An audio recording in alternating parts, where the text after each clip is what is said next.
Turkmenistán. ¿Qué? En las últimas semanas he visto que ha crecido la demanda de traer más videos sobre diferentes países. Han pedido Rusia, también España, Estados Unidos y México, entre muchos otros. Pero estos videos vendrán más adelante. Primero porque tienen un chingo de contexto e historia detrás. Solo con Estados Unidos tengo más que suficiente para una serie entera. Pero también se debe a que muchos canales ya hablan de los problemas de estos países. A mí me gusta rebuscar en la basura y encontrar esas perlas de caca de las que poco se habla, pero que vaya que tienen cola que le pisen. Y no mames, Oriente Medio es una mina de caca. Que no les sorprenda si traigo más videos de países de esta zona. Y ya yendo a lo que nos compete, de una vez les digo que si les pareció extraña y excéntrica la dictadura de Corea del Norte, créanme cuando les digo que lo que viene es otra cosa. Por esos motivos y mucho más, el día de hoy les diré por qué Turkmenistán está de la verga. Geográficamente, Turkmenistán se encuentra en Asia Central, compartiendo frontera con Afganistán, Irán y Uzbekistán. O sea, está en el culo del mundo. Por lo anterior es que es entendible que jamás hayan escuchado de este país. Digo, yo solo lo conocía por el Dross, pero les sorprenderá saber que es un país con una dictadura sumamente excéntrica, la cual haría sonrojar al mismísimo Kimi. Pero para entender cómo llegaron a esta situación, tenemos que hablar de... Creyeron que se habían salvado, ¿verdad? Contexto histórico. Se estima que el pueblo turcomano ha habitado esa región mucho antes del año 1000 a.C., pero no pasaría nada demasiado relevante hasta el siglo IV, cuando serían anexados al gran imperio macedonio de la mano de su rey, Alejandro Magno. Pero el mandato del buen Alex no duró demasiado, ya que este sería traicionado por sus seguidores y su imperio se quebraría. Obviamente los turcomanos no iban a desaprovechar la oportunidad y sacaron a patadas al fragmentado ejército romano. Lamentablemente para ellos los conflictos en la región no acabaron y por los años 700 serían ocupados por el califato árabe, quienes introducirían la que hasta el día de hoy es considerada la religión principal de la nación, el Islam.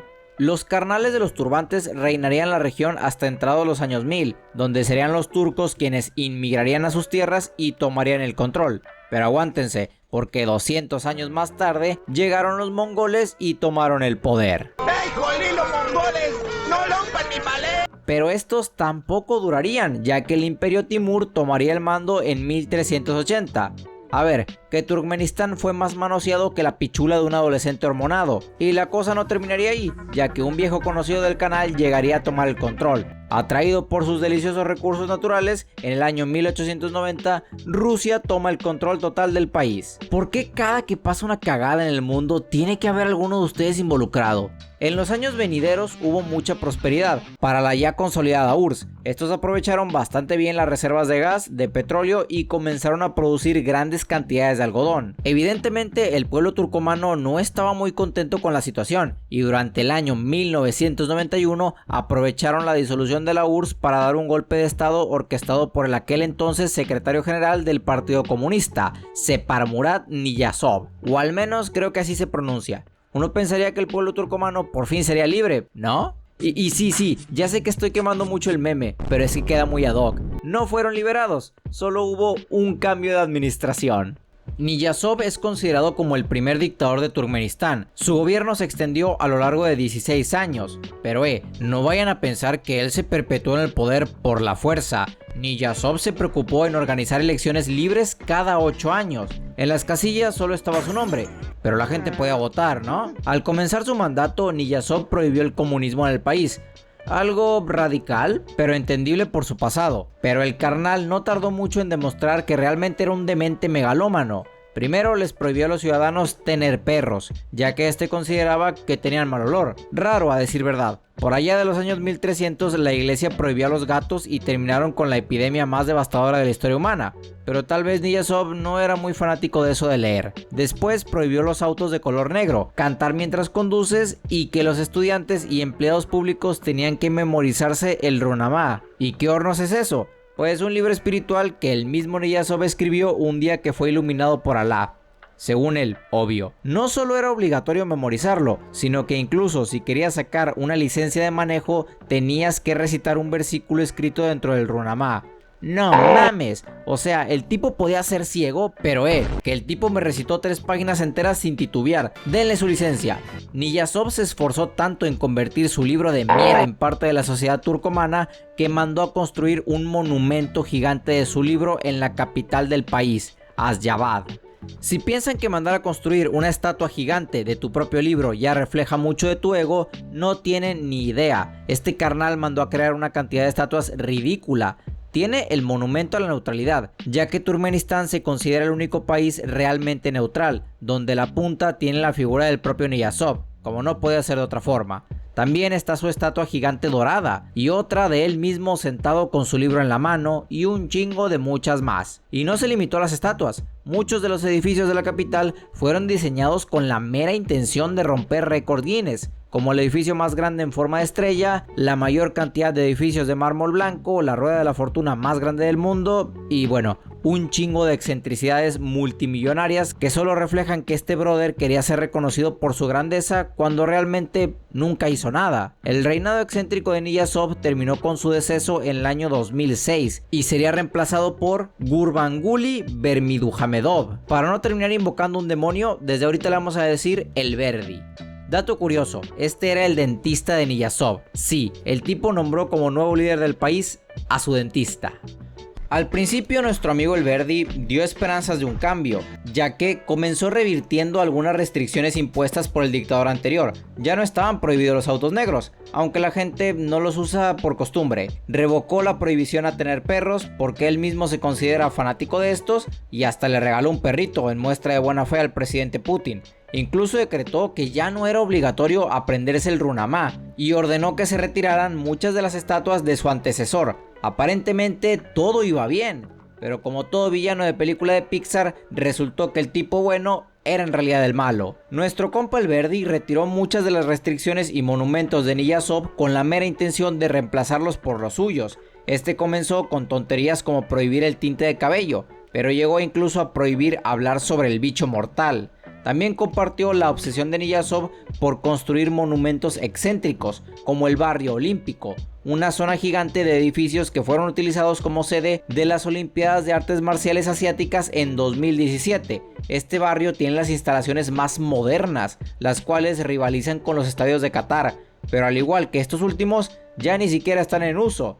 Incluso el aeropuerto principal de Turkmenistán, el cual tuvo un coste superior a los $2.000 millones, solo funciona al 10% de su capacidad. Y de hecho, eso resume bastante bien la infraestructura de este país. Está repleto de edificios lujosos y monumentos impresionantes, pero los cuales están prácticamente vacíos. Bastante parecido a Corea del Norte. Todo parece un teatro montado que da la impresión de una ciudad ideal, pero en la cual no vive nadie. En este punto podrían pensar, ¿cómo una nación tan pequeña puede gastar tanto dinero en estupideces?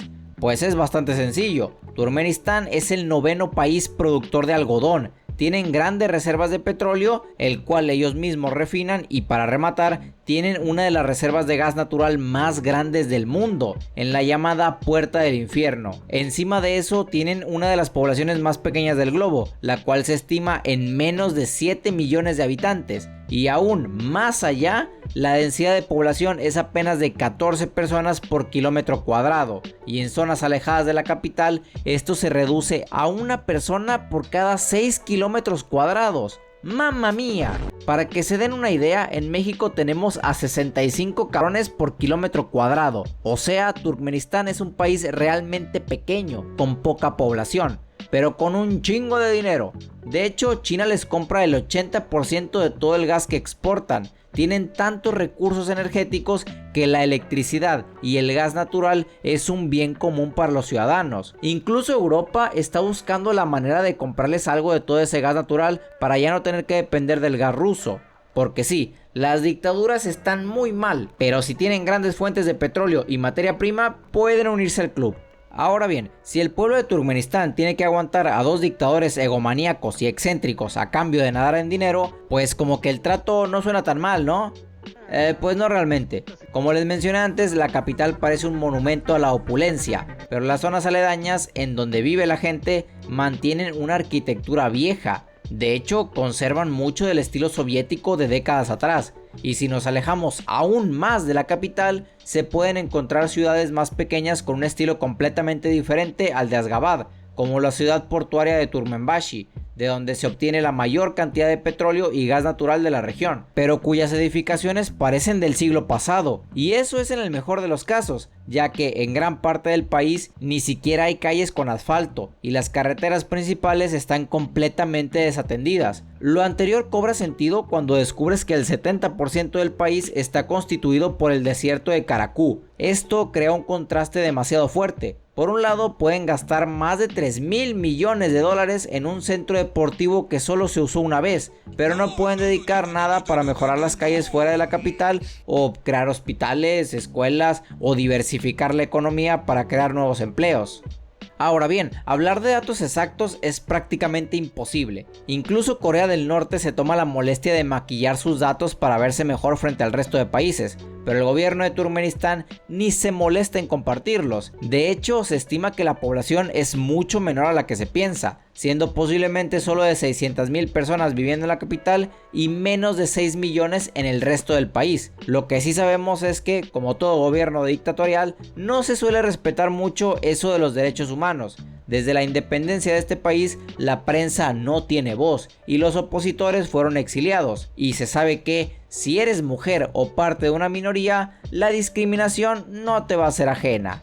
Y ojo, antes de que venga algún iluminado a decir que todo es culpa del Islam, realmente casi ni se practica. Aunque se le considera como la religión oficial del país, se estima que menos de un 8% de la población la pone en práctica. Y ni siquiera ellos lo hacen a rajatabla, porque las mujeres no están obligadas a usar el hijab. Puedes beber todo el alcohol que quieras y nadie te va a madrear porque hables con otro hombre sin permiso. Los problemas sociales de Turkmenistán parten más de un tradicionalismo extremo debido a la nula interacción que se ha tenido con otros países, y puede también a cierto resentimiento histórico, ya que las instituciones públicas suelen rechazar las solicitudes de personas con apellidos que no sean turcomanos, en especial los ciudadanos rusos. También está prohibido enseñar las costumbres y el idioma de los baluchíes, la cual es una minoría étnica. A eso hay que sumarle que, según el Índice Mundial de Libertad de Prensa de 2014, elaborado por la ONG Reporteros Sin Fronteras, Turkmenistán tenía las terceras peores condiciones de libertad de prensa del mundo, solamente superado por Corea del Norte y Eritrea, y está consolidado como uno de los 10 países más censores del planeta.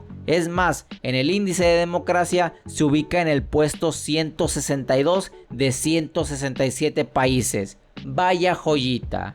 Turkmenistán es un país realmente muy extraño, y la verdad no puedo sacar conclusiones debido a lo poco que se conoce sobre él y su población. Incluso aquellos que han logrado obtener un permiso de turista no son capaces de indagar demasiado, debido a que, al igual que en Corea del Norte, el periodismo independiente está prohibido y los turistas son vigilados durante toda su estadía. Lo que sí sabemos es que este país ha sido liderado por un par de incompetentes, quienes prefirieron enaltecer una imagen ficticia de sí mismos antes que gestionar la gran fortuna que tiene su país.